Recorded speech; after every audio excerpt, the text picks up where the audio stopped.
అందరికీ నమస్తే. అందరు ఎట్లున్నారు? మంచిగా ఉన్నారా?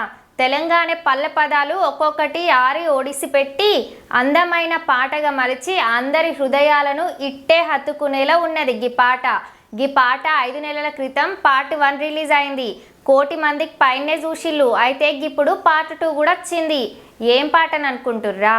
ఇడిసి పెట్టనురా పిలగా సిగలో ముడిసి పెట్టుకుంటారా, ఒడిసి పెట్టుకున్నా గదరా అట్లెట్లా వదిలిపెట్టుకుంటారా, కోరుకున్నరో రయ్యా నిన్ను కొండంత బలగం ఇడిసి, తలుసుకున్నరో రయ్యా నిన్ను నన్నే నేను మరిసి.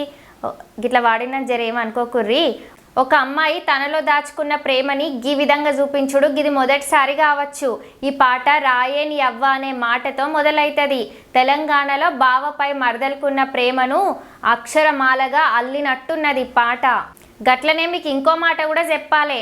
పాట అంతా ఒకెత్తు అయితే పాటల చివరి చరణం ఒకెత్తు. పార్ట్ 2 చాలా అంటే చాలా బాగున్నది.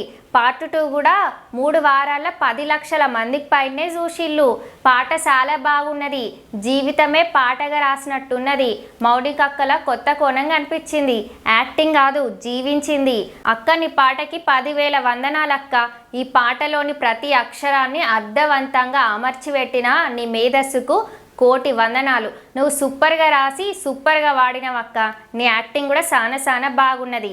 సంగీతం కూడా చాలా మంచిగా ఉన్నది అక్క. మీరు గిట్లాంటి మరిన్ని మంచి సాంగ్స్తోని మా ముందుకు రావాలని మనస్ఫూర్తిగా కోరుకుంటానా. పార్ట్ 3 కోసం వెయిట్ చేస్తున్నాం మేము. మీలో కూడా ఎవరన్నా కోరుకున్నారో రయ్య పాట చూడకపోతే కింద డిస్క్రిప్షన్లో పెడతా. అట్లనే మామిడి మౌనిక మ్యూజిక్ ఛానల్లో కూడా ఉన్నది. పార్ట్ 1 పార్ట్ 2 కూడా ఉన్నది. జల్దీ పోయి చూడుర్రి. శ్రీజక్క ఛానల్ని సబ్స్క్రైబ్ చేసి ఈ పాట చూసినాక మీ అభిప్రాయాన్ని కామెంట్ పెట్టుర్రి. గట్లనే నెక్స్ట్ ఏం పాట రివ్యూ కావన్నా కూడా కామెంట్ చేయిర్రి. ఇక ఉంటా మళ్ళా.